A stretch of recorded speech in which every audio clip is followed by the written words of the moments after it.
Hello students, in this lecture we will see program to swap two numbers using function. So in last lecture we have seen what is function and what are the important aspects for defining function. So there are three main important aspects for defining any function. Number one, function declaration.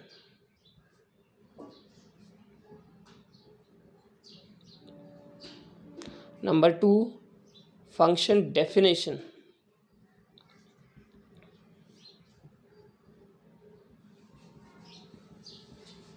And number three, function calling.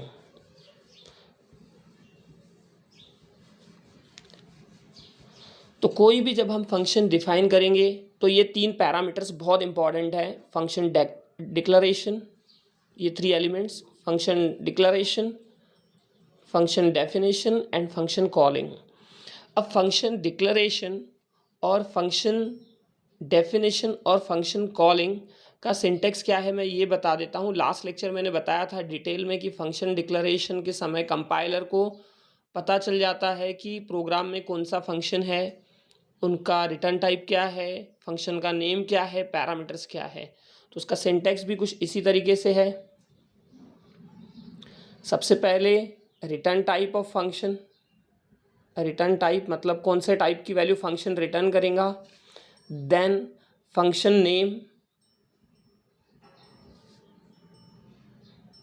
And last में parameter list.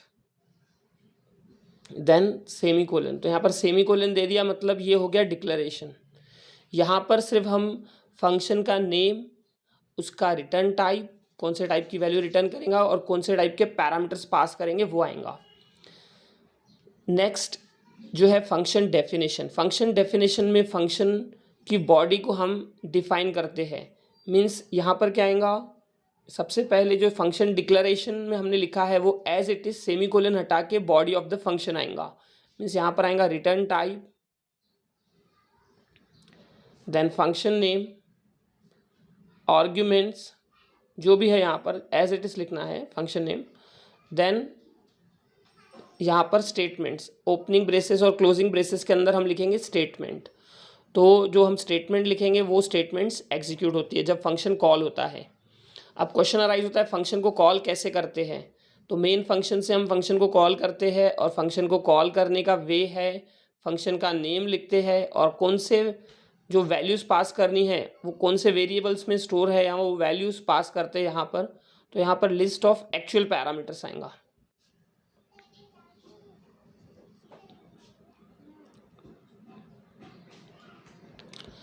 तो function, कोई भी function जब हमको define करना है programme में तो ये तीन एलिमेंट्स आएंगे, function declaration, function definition and function calling. इनका सिंटेक्स आपको पता रहना चाहिए. अब आ जाते हैं प्रोग्राम पे. इस लेक्चर में हम देखेंगे how to swap two numbers using function. But इससे पहले ये हमको पता रहना चाहिए स्वैपिंग होंगी कैसे और स्वैपिंग का मतलब क्या है. तो हमारे पास कंसिडर करो दो वेरिएबल है यहाँ पर, टू नंबर्स है यहाँ पे. तो उसके लिए हमको दो वेरिएबल लगेंगे ए एंड बी.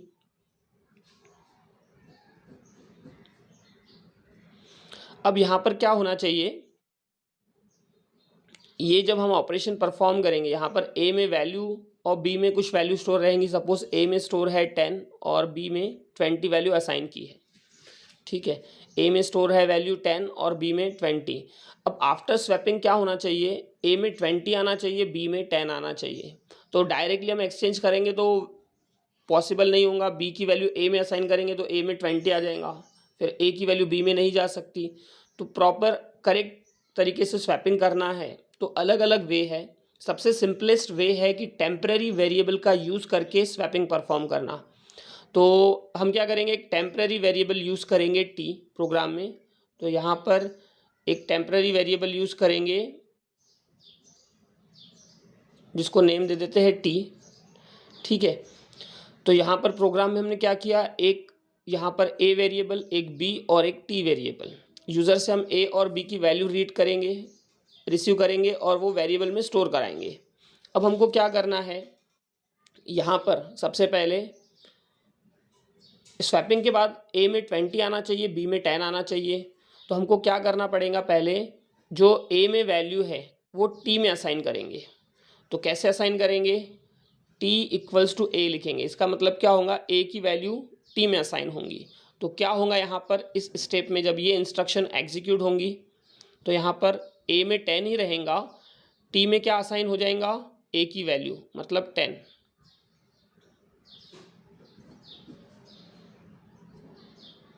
और बी में एज इट इज़ रहेगा क्योंकि हम सिर्फ ए की वैल्यू टी में असाइन कर रहे हैं। तो जो ए में वैल्यू है वो टी में असाइन कर रहे हैं। अब इसके बाद ए की वैल्यू टी में असाइन की तो टी में आ गया 10। नेक्स्ट स्टेप में हमको क्या करना है यहाँ पे, अब ये हमको वैल्यू 10 कहाँ पर चाहिए, बी में चाहिए। तो हम नेक्स्ट इंस्ट्रक्शन में क्या करेंगे, अब और ए में क्या चाहिए 20, तो हम क्या करेंगे, अभी बी की वैल्यू ए में असाइन करेंगे तो ए में आ जाएगा 20। तो हम कैसे असाइन करेंगे, ए इक्वल्स टू बी, मतलब बी की वैल्यू असाइन हो जाएंगी ए में। तो यहाँ पर असाइन होने के बाद में ए में क्या आ जाएगा 20, बी में एज इट इज़ 20 रहेगा, और टी में क्या है 10। अब यहाँ पर देखो ए में 20 स्टोर है, बी में 20 है और टी में 10 है, बट हमको क्या चाहिए, ए में 20 चाहिए था वो अचीव हो गया, और बी में 10 चाहिए। तो बी में 10 कहाँ से आएगा, जो टेम्पररी वेरिएबल में हमने वैल्यू असाइन की थी ए की, वही वैल्यू असाइन करेंगे बी में। मतलब क्या करेंगे, T B equals to T लिखेंगे, instruction B equals to T. तो क्या होगा यहाँ पर, ए में आ जाएगा 20 और बी में आएगा 10।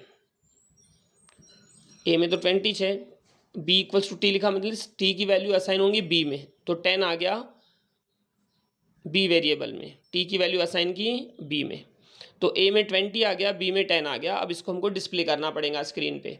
तो ये हो गया, कैसे हम इसको यूज़ करेंगे, हम ये इंस्ट्रक्शंस को प्रोग्राम में यूज़ करेंगे। जब हम स्वैप फंक्शन डिफाइन करेंगे तो हमको ये इंस्ट्रक्शंस लिखना पड़ेगा, टी इक्वल्स टू ए जो अभी हमने देखा, then A equals to B and B equals to T. ये हम डिफाइन करेंगे एक फंक्शन में, फंक्शन को नेम दे देंगे स्वैप। अब यहाँ पर वेरिएबल में जो वैल्यू है वो हम लिख देंगे, ठीक है। वेरिएबल को नेम आप ए बी की जगह कुछ भी दो चलेगा।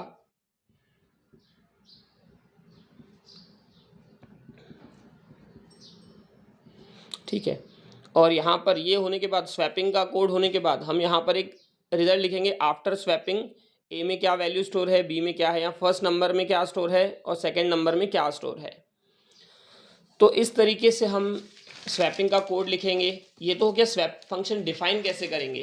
अब डिक्लेयर करने का वे कैसा रहेगा, यही लिखेंगे। इसके बाद में सेमीकोलन, मेन फंक्शन के पहले हम डिक्लेरेशन करते हैं, और कॉल कैसे करते हैं, स्वैप, और पास करते हैं वेरिएबल का नेम, या डायरेक्ट वैल्यूज भी पास कर सकते हैं। तो अभी हम देखेंगे कि हमको आउटपुट किस तरीके से चाहिए और उसके हिसाब से हम प्रोग्राम को डिज़ाइन करेंगे।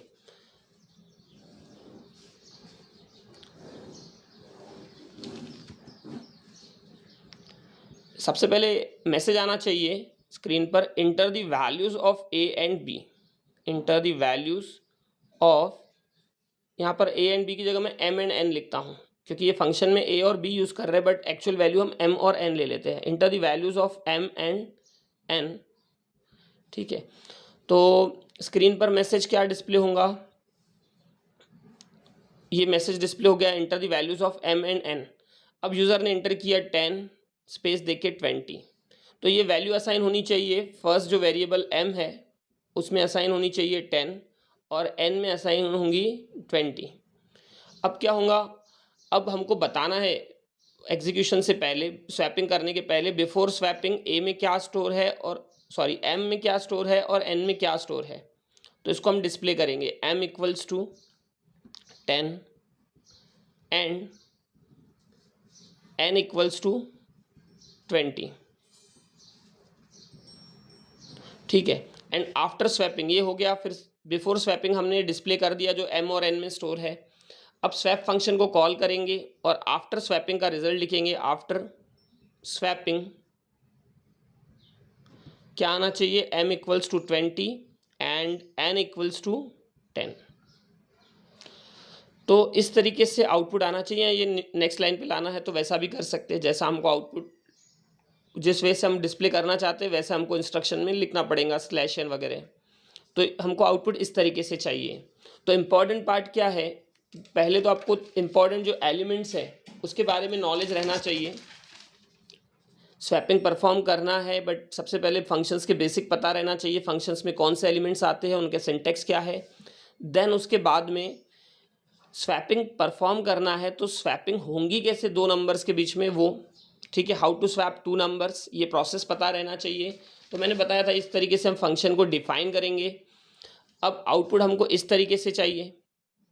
अब इसके बाद में जो सबसे इम्पॉर्टेंट है, अभी हम देखते हैं program, actual program, how to swap two numbers using function. We have to write C program to swap two numbers using function. तो यहाँ पर देखो क्या आएगा, सबसे पहले हम प्रोग्राम में क्या लिखेंगे, #include stdio.h।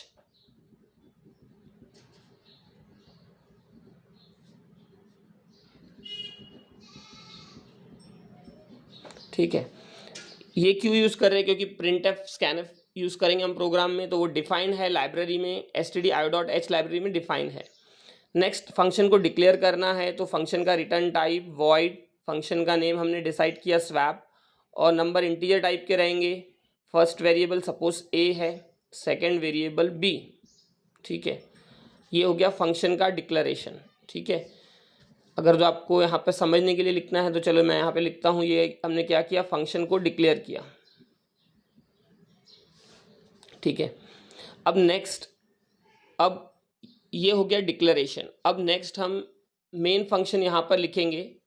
ठीक है, मेन फंक्शन, और मेन फंक्शन में मेन फंक्शन की बॉडी, यहाँ पर हम इंस्ट्रक्शंस लिखेंगे, जो भी हमको इंस्ट्रक्शंस लिखना है, प्रोग्राम किस तरीके से वर्क करेगा। प्रोग्राम का एग्जीक्यूशन मेन से स्टार्ट होता है, बट सबसे इंपॉर्टेंट पार्ट क्या है कि हमको यहाँ पर स्वैपिंग परफॉर्म करना है। तो ये हमने फंक्शन डिक्लेयर किया, अब मैं फंक्शन को डिफाइन करता हूँ। तो फंक्शन डिफाइन कैसे करेंगे, तो मैंने जो यहाँ पे डिक्लेरेशन किया है बस उसी को यूज़ करना है। ये पूरा पार्ट यहाँ पर एज इट इज़ लिखना है, वॉइड स्वैप, हमको फंक्शन की बॉडी डिफाइन करना होता है। Then integer a comma integer b। ठीक है, अब यहाँ पर देखो स्वैपिंग में क्या होना चाहिए, एक टेम्पररी वेरिएबल यूज़ होगा, तो यहाँ पर हमको लिखना पड़ेगा इंटीजर t, एक टेम्पररी वेरिएबल यूज़ करेंगे। Then t equals to a equals to b and b equals to t। मतलब क्या किया, पहले a की वैल्यू असाइन की टेम्पररी वेरिएबल में, फिर b की वैल्यू असाइन की a में, और फिर b में कौन सी असाइन की वैल्यू जो t में है, मतलब जो a की वैल्यू है, मतलब a में कौन सी वैल्यू आ गई b की, और b में कौन सी वैल्यू आ गई a की। अब लास्ट में हमको मैसेज डिस्प्ले करने पड़ेगा कि फर्स्ट नंबर और सेकंड नंबर कौन सा है आफ्टर स्वैपिंग। ये स्वैपिंग हो गया परफॉर्म, तो यहाँ पर हमको लिखना पड़ेगा आफ्टर स्वैपिंग। अब स्क्रीन पर जो हम मैसेज डिस्प्ले करेंगे तो फर्स्ट वेरिएबल m रहेगा, सेकंड n, यूज़र से जो रीड कर रहे हैं, इसलिए हम आफ्टर स्वैपिंग लिखेंगे। m की वैल्यू क्या है, %d, and n equals to %d। ठीक है, ये %d फर्स्ट वैल्यू किसकी है, यहाँ पर a की, और सेकंड वैल्यू b की। ठीक है, ये यहाँ पर m क्यों लिखा है, क्योंकि जब हम यूज़र से रीड करेंगे m और n में स्टोर किया है, इसकी वजह से। अभी थोड़ी देर में आपको समझ में आ जाएगा मैं क्या बता रहा हूँ। तो यहाँ पर मेन फंक्शन जो हम लिख रहे हैं वहाँ पर यूज़र से हम वैल्यू रिसीव करेंगे m और n में। तो m और n में क्या वैल्यू है पहले वो बता देंगे रीड करने के बाद, बिफोर स्वैपिंग, और आफ्टर स्वैपिंग ये जब ऑपरेशन परफॉर्म होगा तब ये डिस्प्ले कर लेंगे। फंक्शन का रिटर्न टाइप हमने वॉइड लिखा, मतलब function does not return any value. Swapping perform करने के बाद तुरंत यहाँ पे रिजल्ट डिस्प्ले कर देंगे। तो सबसे पहले क्या किया हमने, टू वेरिएबल्स क्रिएट किए m एंड n। अब देखो इसके आगे क्या होना चाहिए, वेरिएबल्स क्रिएट किया, अब यूज़र से हमको क्या करना है, इसकी वैल्यू रीड करनी है। तो हम क्या करेंगे, एक मैसेज दे देंगे। यहाँ पर अगर जो conio.h यूज़ करना है तो यूज़ कर सकते हैं,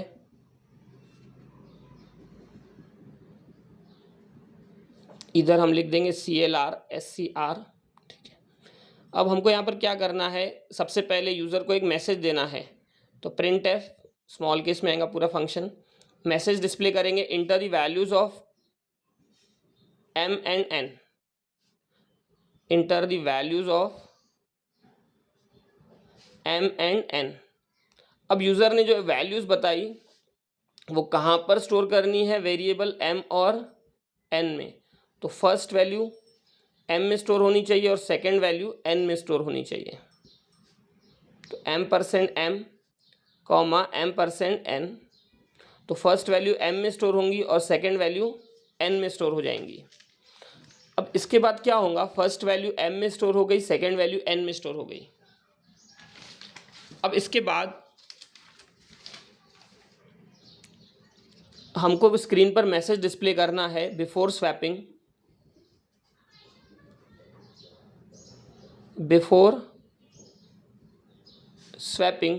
ये कंटिन्यूस लिखना है। ठीक है, मैं नीचे लिखता हूँ इसके बाद का portion, before swapping /n M equals to %d and N equals to %d। और यहाँ पर बिफोर स्वैपिंग वैल्यू M में स्टोर है वो लिखेंगे यहाँ पर डबल इन्वर्टेड कॉमा और एक कॉमा के बाद में M और यहाँ पर कॉमा N। ये वैल्यू हम क्या करेंगे, बताएंगे कि बिफोर स्वैपिंग M की वैल्यू क्या है और N की वैल्यू क्या है। M की वैल्यू M में स्टोर है जो भी यूज़र ने इंटर की, और N की वैल्यू N में स्टोर है। अब क्या करना है, स्वैप फंक्शन को कॉल करना है। तो स्वैप फंक्शन लिखेंगे पहले यहाँ पे स्वैप, देन ये वैल्यू कहाँ पर स्टोर है, M और N में। तो M और N ये एक्चुअल आर्ग्यूमेंट्स है, वो पास करेंगे, ये पास होंगे इस फंक्शन को। तो M की वैल्यू असाइन होंगी A में और N की वैल्यू असाइन होंगी B में। ऑपरेशन परफॉर्म होगा और उसके बाद में M की और N की वैल्यू हमको डिस्प्ले करना है। बट ये M और N की वैल्यू यहाँ पर क्या है, इस फंक्शन के हिसाब से A और B में, इसलिए यहाँ पर A और B लिखा है। तो स्वैप फंक्शन कॉल हो गया,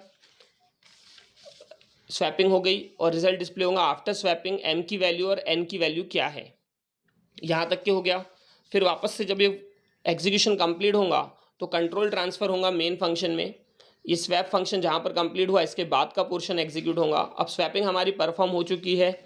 अब यूज़र कोई की इंटर करेगा तो करंट स्क्रीन टर्मिनेट हो जानी चाहिए। तो यहाँ पर हम मैसेज लिख देंगे गेट CH कि यूज़र कोई भी स्क्रीन कैरेक्टर इंटर करेगा तो आउटपुट स्क्रीन क्लोज हो जाएंगी। तो यहाँ तक के हो गया प्रोग्राम। अब इसके बाद में क्या लिखना होता है, प्रोग्राम का आउटपुट। तो सबसे पहले यहाँ पर देखो हमने प्रोग्राम कहाँ से स्टार्ट किया था, #include stdio.h #include conio.h header files लिखा था। देन फंक्शन डिक्लेरेशन और फिर यहाँ पर हमने फंक्शन को कॉल किया। ये तो वेरिएबल्स क्रिएट किए M और N, जो यूज़र वैल्यू इंटर करेगा M और N में स्टोर होंगी। देन M और N में वैल्यू स्टोर हो गई, पहले मैसेज आया, फिर यूज़र ने वैल्यू इंटर की, वो वैल्यू स्टोर हो गई M और N में। देन मैसेज हम एक डिस्प्ले करेंगे बिफोर स्वैपिंग M में क्या स्टोर है और N में क्या स्टोर है। ठीक है, ये हमको शो करना पड़ेगा कि क्या वैल्यू है पहले, स्वैपिंग के पहले और स्वैपिंग के बाद में। देन स्वैप फंक्शन को कॉल करेंगे तो जो M और N की वैल्यू है ये पास होंगी। स्वैप M, N मतलब ये वैल्यू, ये फंक्शन को कॉल करेगा, ये इंस्ट्रक्शन फंक्शन को कॉलिंग जाएंगी इससे। तो फंक्शन कॉल किया हमने, स्वैप फंक्शन कॉल हुआ। स्वैप फंक्शन के बाद यहाँ पर क्या हुआ, स्वैपिंग परफॉर्म हुई और स्वैपिंग के बाद का रिजल्ट डिस्प्ले हुआ। ये प्रोग्राम फिर यहाँ पर कंप्लीट हो गया। ये मेन फंक्शन और मेन फंक्शन के बाद में हमने फंक्शन डेफिनेशन लिखी है। अब देखो आउटपुट कैसे आएगा।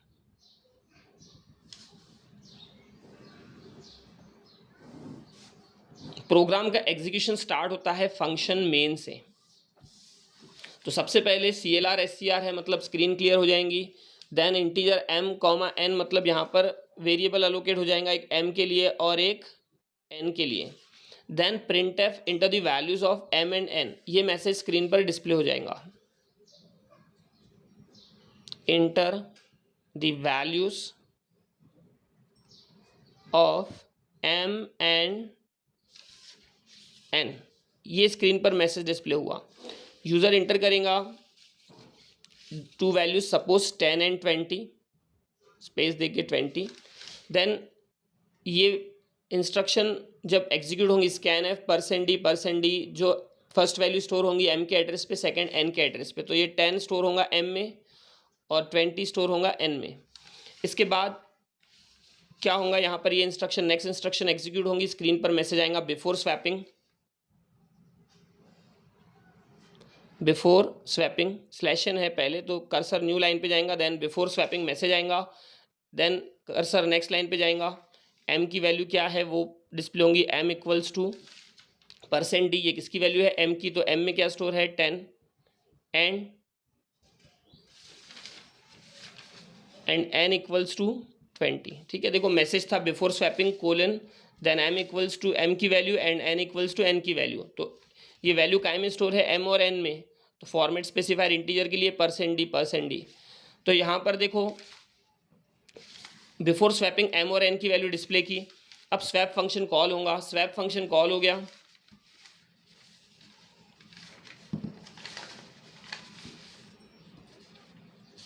ये स्वैप फंक्शन कॉल हुआ, स्वैपिंग परफॉर्म हुआ। ठीक है, स्वैपिंग परफॉर्म कैसे हुआ तो मैं एक बार लगे तो फिर से बता देता हूँ। यहाँ पर जो वैल्यू है m और n की वो असाइन हो गई a और b में, यहाँ पर देखो वेरिएबल क्रिएट हो गए स्वैप फंक्शन में a और b, और यहाँ पर एक वेरिएबल है t, ये वेरिएबल की लिमिट सिर्फ इस फंक्शन तक के है a b और t की, इसके बाहर वो यूज़ नहीं होंगे। तो a में क्या स्टोर किया, जो m में वैल्यू है 10, और b में क्या वैल्यू गई जो n में है 20। अब हमको क्या करना है, यहाँ पे सबसे पहले a में जो वैल्यू स्टोर है वो असाइन होंगी t में, देन b में जो वैल्यू है वो असाइन होंगी a में, जो b में वैल्यू है वो a में असाइन होंगी, मतलब ये असाइन हो गई 20 यहाँ पे, देन जो t में वैल्यू है वो b में असाइन हो जाएंगी, जो t में वैल्यू है वो b में असाइन होंगी, तो यहाँ पे आएगा 10, तो यहाँ पर है देखो 20 और यहाँ पर 10। तो यहाँ पर उसके बाद मैसेज, जब ये इंस्ट्रक्शन एग्जीक्यूट होंगी printf, तो स्क्रीन पर मैसेज डिस्प्ले होगा, कर्सर न्यू लाइन पे जाएगा, आफ्टर स्वैपिंग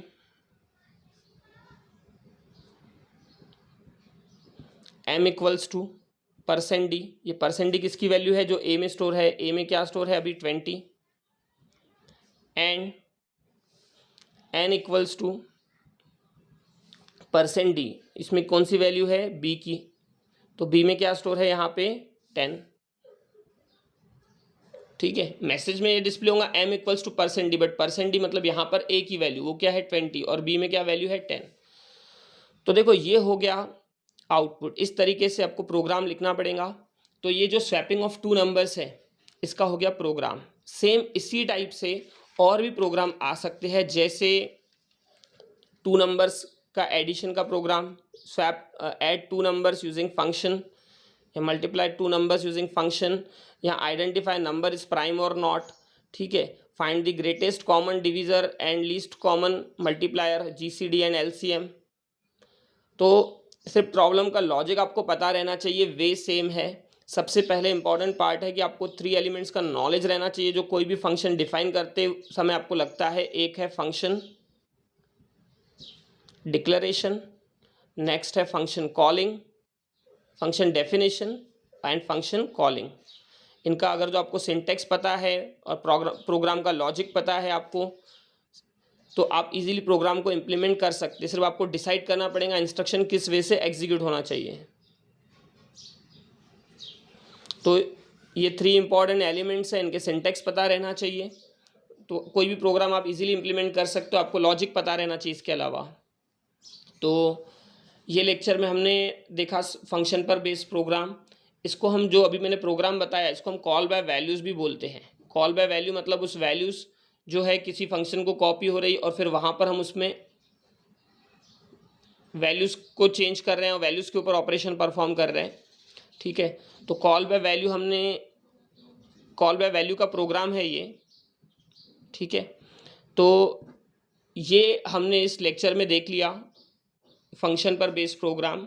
कुछ और भी प्रोग्राम्स हैं जो मैंने आपको क्वेश्चन बैंक में सेंड किए हैं गूगल क्लासरूम पर, तो वो आप प्रोग्राम्स ट्राई करो। ठीक है, तो नेक्स्ट लेक्चर में हम देखेंगे इसके आगे के प्रोग्राम्स, रिकर्शन वगैरह। ठीक है, थैंक यू।